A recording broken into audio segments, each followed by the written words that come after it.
vamos a ver el trastorno obsesivo compulsivo, como decía recién, ¿sí?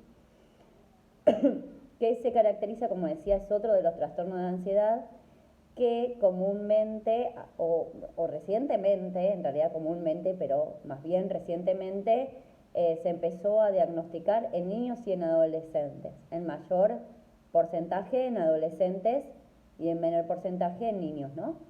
Que anteriormente no eran diagnosticados, ¿no? Aparecen síntomas entre los 7 y los 12 años, muy tempranamente, ¿sí? Anteriormente, como les decía, los trastornos de ansiedad eran más bien trastornos mentales que eran diagnosticados en adultos recién, jóvenes y adultos, ¿sí?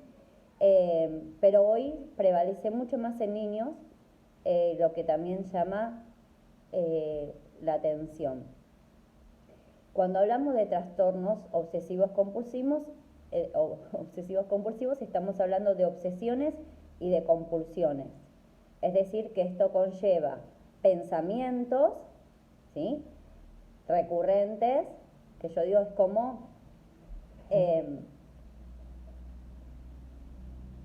estos pensamientos recurrentes es como si estuvieran taladrando la cabeza, ¿sí? No son pensamientos que ocurren en un determinado lapso de tiempo, ¿sí? Son muy intrusivos en la mente, en la psiquis, ¿sí? Y estos pensamientos conllevan acciones, ¿sí?, que son las compulsiones. Y además llevan mucho tiempo, es decir, los pensamientos son, como decía recién, muy prolongados, es todo el tiempo, y también llevan mucho tiempo las acciones, los rituales y acciones que se llevan a cabo que va a tener que ver con esos pensamientos, ¿sí? Es decir, las acciones responden a ese pensamiento, ¿sí? Y causa un deterioro bastante significativo, ¿sí?, en toda la vida de la persona. Como creo que decía en algunas clases, nosotros, casi la mayoría de las personas, solemos tener ciertos rasgos de ansiedad, sobre todo los obsesivos compulsivos son muy recurrentes, ¿sí? Hacer ciertas acciones para bajar el monto de ansiedad, ¿sí?, que se propaga a través de diferentes tipos de pensamientos, pero que no causan malestar. Ahora, cuando causan malestar significativo en la vida, en el funcionamiento de una persona, ¿sí?, cuando hablamos de funcionamiento, en psiquiatría se utiliza funcionamiento para determinar todas las áreas de la vida, ¿sí?, es decir, en el área social, en el área académica, en el área cognitiva, ¿sí?, en el área, puede ser también motora, ¿sí?, en todo el funcionamiento, en toda la vida de la persona, por eso el funcionamiento, ¿sí? Que esta palabra de funcionamiento deviene de algunas nuevas concepciones en los términos de el establecimiento del concepto de salud, ¿sí?, que anteriormente salud, según la Organización Mundial de la Salud, era definido como el completo bienestar a nivel psíquico, físico, cognitivo, social de una persona y no la ausencia de la enfermedad. Pero ahora se determinó que al ser tan amplio este concepto de salud, ¿no?, también involucra el funcionamiento de la persona, porque bueno, a lo largo de un día una persona puede tener distintos malestares, ¿sí?, pero que no comprometen su funcionamiento, ¿sí? Entonces, estos pensamientos, ¿sí?, son impulsos, imágenes que son recurrentes, esto que decía, no son aisladas, sino que sean por mucho tiempo, y son muy persistentes, ¿no? Esto que decía, prevalecen en el tiempo, no es algo ocasional, no son pensamientos, imágenes que aparecen ocasionalmente. Y se experimentan durante este trastorno, ¿no?, como intrusivas y no deseadas, ¿sí? Esto también, estos pensamientos no es algo que el sujeto, no sé, cuando nosotros planificamos una actividad en nuestros días, pensamos en cómo vamos a llevar a cabo esa actividad, esa acción, una salida, lo que sea, ¿sí? Estos pensamientos no son del orden del deseo, ¿no? De decir, bueno, para hacer tal cosa, entonces pienso cómo puedo planificar, cómo puedo llegar a realizarla. ¿Sí? Son pensamientos que aparecen de la nada, podríamos decir, ¿no? Que no lo motiva nada, ¿sí? Y la mayoría de las personas causan esto, una ansiedad que es un malestar general importante, ¿sí? Entonces, la persona intenta de alguna manera ignorar estos pensamientos, y los impulsos o las imágenes, con algún otro pensamiento o un acto, es decir, hacer una compulsión. Para tratar de saciar ese pensamiento no deseado y recurrente, la persona tiene que hacer una compulsión, ¿sí? Trata como de desinhibir a ese pensamiento, ¿sí? Los síntomas tenemos que decir que varían de persona en persona, obviamente no todos tienen los mismos tipos de pensamientos ni los mismos tipos de compulsiones, ¿sí? A lo largo del tiempo, ¿no? Y ahora vamos a ver también algunos de los síntomas que más prevalecen, pero como ya les decía en la clase anterior, ¿no? Cuando se ejemplifican a modo de criterio diagnóstico ciertas conductas, las mismas no pueden ser abarcativas, ¿no? Sino que son a modo de ejemplo, de orientación, ¿sí? Bien, hay muchas manifestaciones clínicas, ¿sí? A lo largo de la vida, y los niños y adolescentes que padecen este tipo de trastornos presentan ciertas particularidades, ¿no? Por ejemplo, cuanto más joven es el sujeto, mayor es la probabilidad de que se observen compulsiones sin obsesiones, ¿sí? Es decir, pueden aparecer más actos que pensamientos, ¿sí? Y esto tiene que ver también con las características, ¿se acuerdan que hablamos en la primera clase más o menos un poco de las características del desarrollo infantil y las características del desarrollo adolescente, ¿no? Es decir, los niños realizan muchas más actividades en cuanto a recreativas, juegos, etcétera, ¿no? Es decir, están mucho tiempo más en movimiento, con fines generalmente lúdicos, salvo obviamente que haya una hiperactividad, que ese movimiento va a tener que ver con la misma hiperactividad, ¿no? Sí. Hola. La compulsión es el acto, obsesión es más pensamiento. Sí. Y la compulsión va a ser un acto, ¿sí? Que ese acto en realidad para que sea considerado clínicamente significativo, ¿no? Y que digamos sea catalogado como el que deteriora el funcionamiento de la persona, esos actos se vuelven casi rituales, ¿sí? Imagínense que acá estamos diciendo recién, ¿no? En niños lo que más prevalece son las compulsiones, ¿sí? Tener que hacer algo ya, y no hay tiempo de espera para ese ya, ¿sí? Y que esto se vuelve, como decía recién, un ritual generalmente, ¿no? Fíjense que esto es muy semejante a una de las características del autismo, ¿no? Que tiene que ver con que justamente los niños que presentan autismo generalmente, al ser muy ordenados y no permitir que haya ningún cambio, ¿no? Son muy organizados y muy estructurados, ¿no? También realizan rituales, ¿no? En ciertos actos, es decir, no sé, por ejemplo, ordenar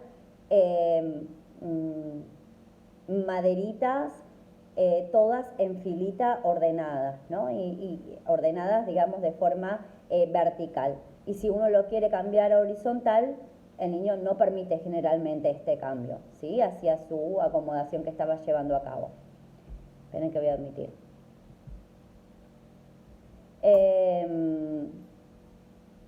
No me acuerdo lo que estaba diciendo.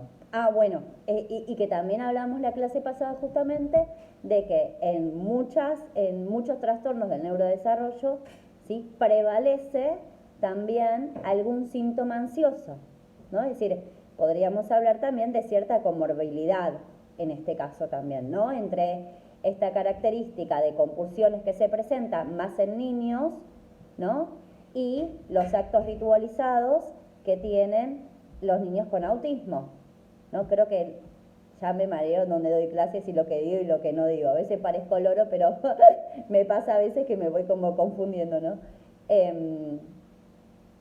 Que algo que yo sostengo y que veo en el campo justamente es esto, ¿no? De que hay niños con autismo que cuando están frente o, por ejemplo, a una situación nueva o justamente frente a la adversidad que se le hace ante el déficit en la sociabilización, recurren siempre a un mismo acto, un mismo movimiento estereotipado, ¿no? Que funciona como justamente calmar y saciar o bajar esa ansiedad que les genera la exposición frente a los otros, por ejemplo, ¿no? En el caso de autismo. Mayor o en menor medida, esto va a depender de las características sintomáticas de... Claro, los cambios de rutina justamente no los toleran. Siempre igual digo, en autismo siempre generalmente los tratamientos apuntan a mantener como esos rituales, ¿no? O organizar o trabajar con el organigrama. Pero siempre digo que es más factible y que es más beneficioso poder hacer pequeñas flexibilizaciones anticipadas. Justamente para que cuando haya un cambio abrupto, digamos, el niño no lo tome a mal, ¿no? Y pueda permitir esa flexibilización. No sé, por ahí un ejemplo, ¿no? Si siempre acompaña a alguno de los padres al súper por un camino, anticiparle, no sé, se cortó la calle o pues vamos a ir por otro camino nuevo, ¿no? Y poder flexibilizar pequeñas situaciones, ¿sí? Poder ir trabajando sobre eso. Con el fin de que, no sé, tenían, no sé, psicóloga el martes, la psicóloga se enferma y no va a poder ir, ¿no? Y que surgió de la nada, como una urgencia. Ante esa urgencia, es mejor poder ir trabajando de a poco la flexibilización, ¿no? Siempre de forma anticipada, ¿no? A la misma. Bien. Los niños entonces carecen de la capacidad para poder reconocer los síntomas, ¿sí? A esto se lo denomina ego distónico, ¿sí? Es decir, son como disonantes con las necesidades y objetivos del niño, ¿sí? Es decir, no pueden caracterizar o de alguna manera ser conscientes, no digo que sean inconscientes, ¿no? Pero digo, pensar en que la acción que está llevando a cabo es repetitiva y se torna ritualizada esa acción, ¿sí? Y esto lleva a no resistir a la urgencia de llevar a cabo la conducta compulsiva o, esto que decíamos, ritual, ¿no? Es decir, ante no poder discernir, ¿no? Que lo que se está haciendo se está convirtiendo en un ritual, ¿sí? No van a entrar en detenerse o decir, no, ahora no lo hago, ¿sí? Y otra cosa antes de que se me escape, porque no me acuerdo si está por acá en el texto, pero bueno, también lo traigo, esto que les decía, que en cada sujeto va a variar cuál va a ser la compulsión o la obsesión, ¿no? Y más que nada la compulsión. Hay muchas características subjetivas, es decir, ¿no? Propias de esa persona, que va a conllevar un acto ritualizado. Por ejemplo, una de las que se plantea desde el psicoanálisis, solo por nombrar una y por ahí no ser tan extenso, es, no sé si alguna vez tuvieron la oportunidad, ¿no? Como conocimiento previo, de acercarse a las obras freudianas, que él plantea las etapas psicosexuales, ¿no? Del desarrollo. Hay una que es la fálica, ¿no? Que tiene que ver, la fase fálica tiene que ver para Freud con que el deseo, que la satisfacción del placer se va a dar en la retención y expulsión, ¿sí? De la materia fecal, y la zona erógena va a ser el ano, ¿sí? Va a tener que ver con esto. Y lo que Freud planteaba es que si en alguna de estas etapas psicosexuales se produce algún incidente, el cual el pasaje no es bueno, se produce o da como resultado una fijación en esa etapa, que luego se representará en etapas posteriores del desarrollo, ¿no? Y la clave de esta etapa fálica entonces va a ser, bueno, el control de esfínteres, justamente, ¿no? Cómo se den. Si es muy censurado y resulta siendo el control perturbador para ese niño, se puede producir una fijación, ¿sí? Y hay muchos niños que, como acto ritualizado, en cuanto a estas compulsiones, el acto que llevan a cabo es la higiene recurrente de las manos, por ejemplo, ¿no? Es decir, algunos cualquier cosa que tocan se lavan muchas veces las manos, ¿sí? O todo el tiempo sin tocar nada también se lavan muchas veces las manos, ¿no? Y que si uno, si justamente el profesional hace un retroceso hacia atrás e empieza a indagar sobre estas etapas, justamente se dio la evidencia de esto, ¿no? De que había tenido, digamos, alguna perturbación en el intento del control de esfínteres, ¿sí? Vieron que algunos nenes tienen miedo de que se caen por el inodoro, ¿no? Estas fantasías, porque el inodoro, bueno, no tiene, y es, el inodoro, digamos, no tiene fondo, ¿sí? No tiene límites, ¿sí? Y esto es un pensamiento que tienen muchos niños, ¿no? Como que se caen y se los va a tragar el inodoro, ¿no? Mágicamente. Son pensamientos mágicos, pero son pensamientos por ahí que muchos niños con autismo tienen, ¿sí? Porque tiene que ver algo con los límites, ¿sí? Y con la conformación de la imagen del yo. Es algo muy más extenso, ¿no? Y mucho más complejo que parte del psicoanálisis. Pero bueno, estos actos ritualizados tienen que ver con esta higiene, ¿sí? Con esta compulsión. A lo mejor una persona adulta presentaría, a lo mejor también conllevado a esta área, esta etapa fálica, conllevaría en la adultez que una persona sea compulsiva y obsesiva con la limpieza, ¿no? Pero ya la persona adulta representaría más pensamientos y compulsiones. El niño más una compulsión, no piensa en lavarse las manos, directamente va y lo hace, ¿sí? El adulto, en cambio, piensa, ay, la casa está sucia y se pone a limpiar todo el tiempo, ¿sí? Es decir, piensa y también, es decir, tiene los pensamientos y también este ritual, ¿no? De tener que limpiar todo el tiempo. Bien. Ahora, después del COVID, casi todos estaríamos con estas compulsiones, ¿no? Lavándonos frecuentemente las manos, higienizando nuestra casa. Es verdad que, más allá de que yo lo digo de modo de chiste, ¿no? Porque solemos tener a lo mejor ahora más precauciones de las que teníamos antes, de todas maneras hay personas que quedaron muy perturbadas con esto y con miedo, ¿no? Entonces se volvieron también obsesivas ya al límite, ¿sí? Una cosa es obviamente tener una higiene adecuada, pero después ser obsesivo con el tema, ¿no? Y no sé, al que entra a tu casa lo llenas de alcohol o seguís usando barbijo, que hay que cuidarse, no digo eso, ¿no? Pero al modo tal de que se siguen cumpliendo un montón de reglas, pero al extremo, digamos, ¿no? Esperen que admito a alguien más. Ahí está. ¿Por dónde iba? Bueno. Bien. En los criterios de diagnóstico del DSM-5, ¿sí? Hay a veces que, sobre todo en adultos, ¿sí? Requiere de el punto de introspección, ¿sí? Hay veces que algunos diagnósticos en trastornos mentales se toma la introspección como punto clave a ver si el sujeto puede discernir de lo que está haciendo o no, ¿no? Es decir, la introspección es como mirarse hacia adentro, ¿no? Tener una autopercepción y conocimiento de lo que estoy realizando, ¿sí? Si la persona es consciente, al hacer el insight puede reconocerse, ¿no? En esos actos o en esas compulsiones, el diagnóstico va a variar, ¿sí? Pero este punto del insight no es indispensable en los trastornos de ansiedad para diagnosticar en niños, ¿sí?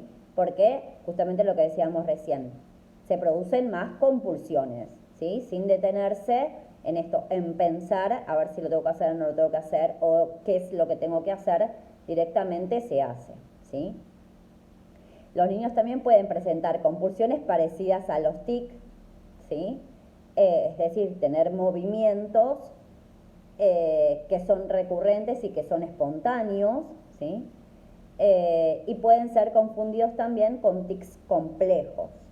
Ahí habría que hacer un diagnóstico diferencial también, ¿sí? Cuando se evalúan si una persona, un niño ansioso, tiene este tipo de movimientos recurrentes, espontáneos, ¿sí? Va a haber que hacer un diagnóstico diferencial con tics complejos, ¿sí?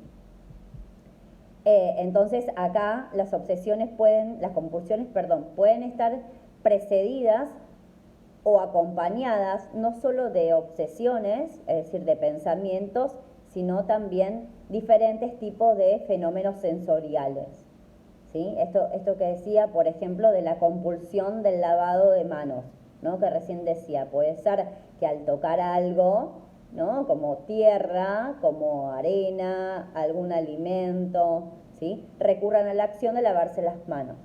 Pues, no es indispensable para el diagnóstico, ¿sí? Como criterio diagnóstico, pero puede ser una cualidad, ¿sí? De presentación en algunos sujetos, ¿sí? Bueno, acá decíamos, el término fenómenos sensoriales en niños se utiliza para definir ciertas sensaciones, percepciones, sentimientos o necesidades incómodas o perturbadoras que preceden o acompañan conductas repetitivas como compulsiones o tics, ¿sí? Es decir, no solo se utiliza para las sensaciones que hablábamos recién, ¿no? Sino también para ciertas percepciones y sentimientos, sobre todo porque esto que decíamos en cuanto al desarrollo infantil, en niños pequeños aún, igual el trastorno obsesivo compulsivo más o menos presenta, o mayoritariamente los diagnósticos empiezan a los 7 años, ¿sí?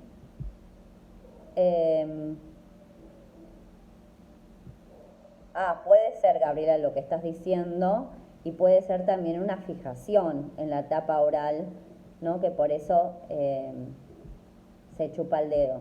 Eso puede ser. Está hablando de estas percepciones, ¿no? Los fenómenos sensoriales. Porque recordemos que el niño todavía vive entre un mundo de fantasía, ¿no? Y fantasía no a modo de psicosis, ¿sí? Sino de ese mundo imaginario que se crean los chicos de Disney, digamos, ¿no? Orientado a eso, ¿no? Que creen en Papá Noel, en los Reyes Magos, todavía están ahí, ¿sí? En ese imaginario. Recién en la adolescencia o en la adolescencia más bien temprana, ¿sí? Es que empiezan a por ahí captar más de la realidad.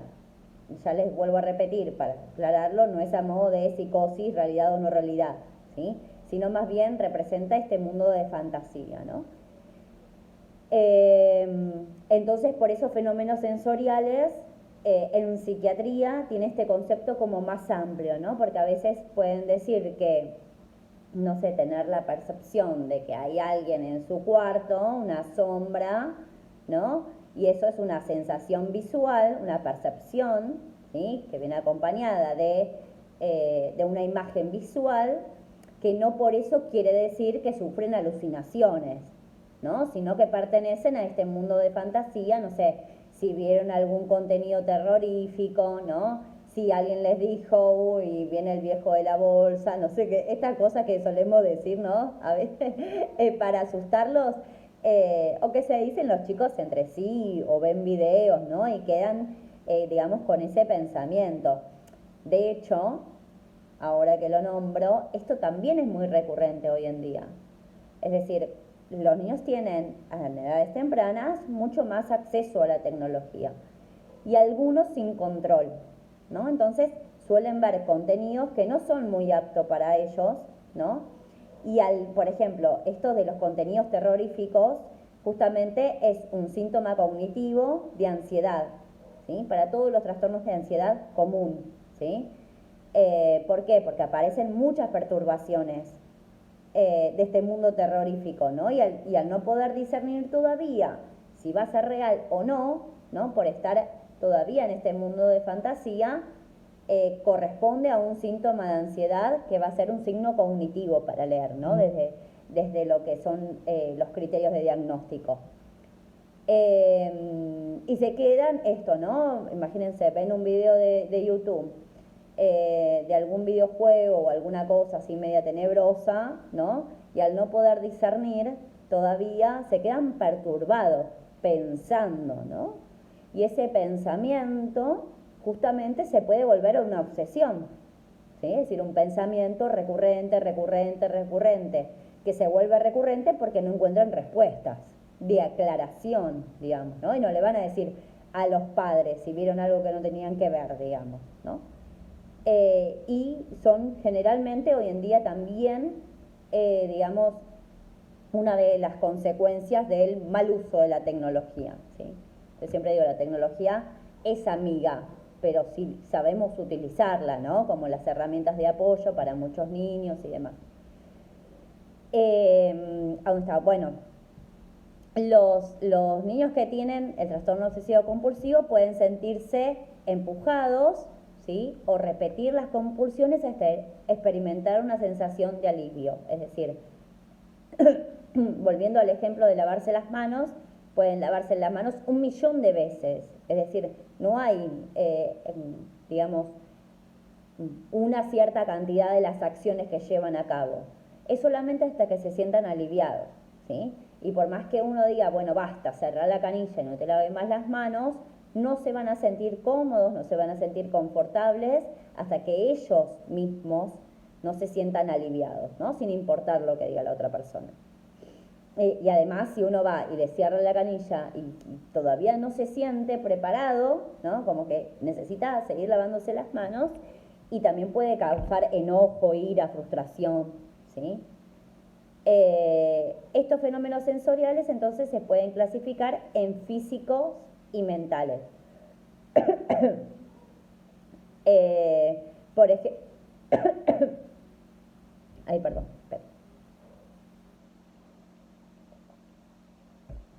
esto que decía recién.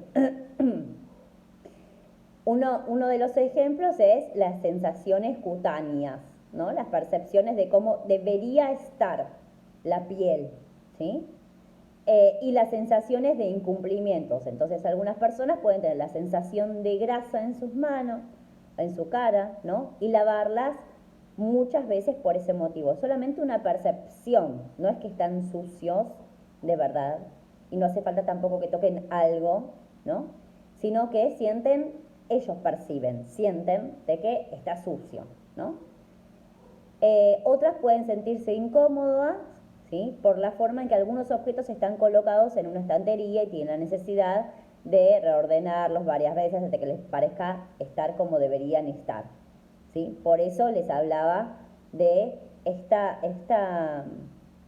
este tipo de compulsión que también tienen niños con autismo, ¿no? Necesitan ordenar a su criterio, ¿no? Y no permiten ningún cambio, ¿sí? No es que, y ahí a modo de ejemplo, ¿no? Entre lo que es una obsesión y una compulsión que es vista como un trastorno mental, ¿no? Y cuando solo tenemos rasgos. A nosotros, qué sé yo, nos gusta no sé, acomodar las tazas de menor a mayor, ¿no? De las más chiquititas hasta las más grandes, ¿no? Tenerlas así en la estantería.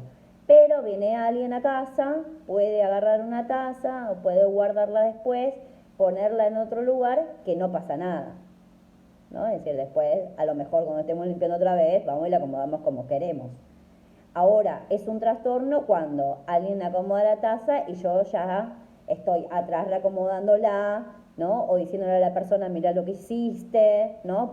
Poniendo en evidencia lo que hizo esa otra persona. Ahí sí es significativo. Uno no puede estar acomodando cuando tenés a alguien en tu casa de visita, por ejemplo, ¿no? Y tampoco enojarse, enfadarse por esa situación. Ahí sí hablamos de un trastorno porque está afectando el funcionamiento de la persona, ¿sí? En ese segundo caso. La evaluación de la presencia y la gravedad de los fenómenos sensoriales es importante porque algunos estudios también demostraron que algunos sujetos con TOC de inicio precoz, que son muy parecidos a los TIC, presentan mayor número de fenómenos sensoriales y algunos de estos fenómenos producen mucho más sufrimiento que la compulsión, ¿sí? Es decir, los fenómenos que experimentan sensoriales, ¿no? Como esto de percibir su piel sucia, presentan mucho más sufrimiento que la compulsión misma, es decir, que la acción misma, ¿sí? Esperen que tengo acá pensar, agarrar una mano, lo pone entre las piernas. Para pensar en dibujitos. Bueno, es una acción bastante particular para pensar en los dibujitos, digamos, ¿no? Pero es un mecanismo que utiliza una acción particular que utiliza, hay que ver cada cuánto lo hace, ¿no? Para ver si es justamente esa acción es ritualizada, es decir, si es siempre recurrente, ahí podríamos estar hablando también de una perturbación. Bien, a ver. Bueno, salimos mientras corto.